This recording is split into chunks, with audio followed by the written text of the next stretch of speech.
ਪੁੱਤ ਕਿਸੇ ਨੂੰ ਦੁਖੀ ਨੂੰ ਦੇਖ ਕੇ ਹੱਸੀ ਦਾ ਨਹੀਂ ਹੁੰਦਾ ਜੀ ਅਮੀ ਜੀ। ਖਨੀ ਕਿਹੜੇ ਵੇਲੇ ਇਨਸਾਨ ਦੇ ਅੱਗੇ ਆ ਜਾਂਦਾ ਆ। ਜੀ ਅਮੀ ਜੀ।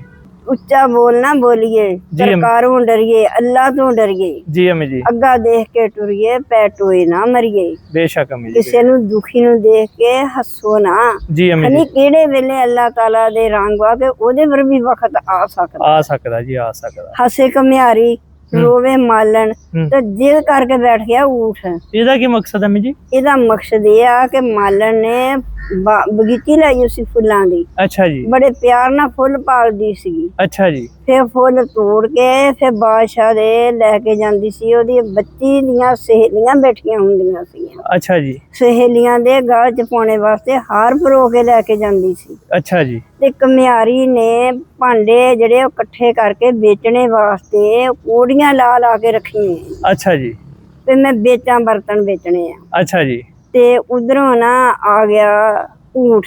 ਅੱਛਾ ਜੀ। ਜਿਲੇ ਊਠ ਆਇਆ ਤੇ ਕਮਿਆਰੀ ਜਿਹੜੀ ਮਾਲਣ ਸੀ ਨਾ ਉਹ ਰੋਂਦੀ ਆ। ਹਾਂ। ਮਾਲਣ ਰੋਂਦੀ ਆ ਕਿ ਹਾਏ ਮੇਰੇ ਫੁੱਲ ਖਾ ਜਾਣੇ, ਮੈਂ ਕੀ ਕਰੂੰਗੀ। ਓਹੋ। ਤੇ ਉਧਰੋਂ ਕਮਿਆਰੀ ਜਿਹੜੀ ਉਹ ਹੱਸਦੀ ਆ। ਹਾਂ, ਕਿਹਦੇ ਫੁੱਲ ਖਾ ਜਾਣੇ? ਇਹਦੇ ਫੁੱਲ ਖਾ ਜਾਣੇ। ਦੇਖੋ ਮਾਲਣ ਕਿੱਦਾਂ ਰੋਂਦੀ ਆ। ਅੱਲਾ ਦਾ ਹੁਕਮ ਐਸਾ ਹੋਇਆ ਕਿ ਊਠ ਨੇ ਫੌਰਨ ਨਾ ਜਿੱਦ ਕੀਤੀ, ਉਧਰ ਨੂੰ ਪਿੱਛੇ ਨੂੰ ਮੁੜਿਆ। ਮੁੜ ਕੇ ਤਾਂ ਕਮਿਆਰੀ ਦੇ ਬਰਤਨ ਜਿੰਨੇ ਵੀ ਸੀਗੇ ਨਾ ਸਭ ਤਬਾਹ ਕਰ ਦਿੱਤੇ।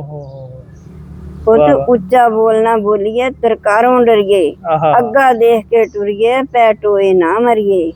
ਕਿਸੇ ਦੁਖੀ ਬੰਦੇ ਨੂੰ ਹੋਰ ਦੁਖੀ ਨਹੀਂ ਕਰਨਾ ਚਾਹੀਦਾ, ਪਰੇਸ਼ਾਨ ਨਹੀਂ ਕਰਨਾ ਚਾਹੀਦਾ। ਪੁੱਤ ਅੱਲਾ ਤੇ ਹਰ ਵਕਤ ਡਰਨਾ ਚਾਹੀਦਾ ਆ। ਅੱਲਾ ਦੀ ਲਾਠੀ ਬੇਆਵਾਜ਼ ਆ, ਕੋਈ ਸ਼ੱਕ ਆਵਾਜ਼ ਦੇ ਕੇ ਨਹੀਂ ਆਉਂਦੀ, ਪਤਾ ਨਹੀਂ ਉਹ ਕਿਹੜੇ ਵੇਲੇ ਆ ਜਾਂਦੀ ਆ। ਬੇਸ਼ੱਕ ਜੀ, ਬੇਸ਼ੱਕ।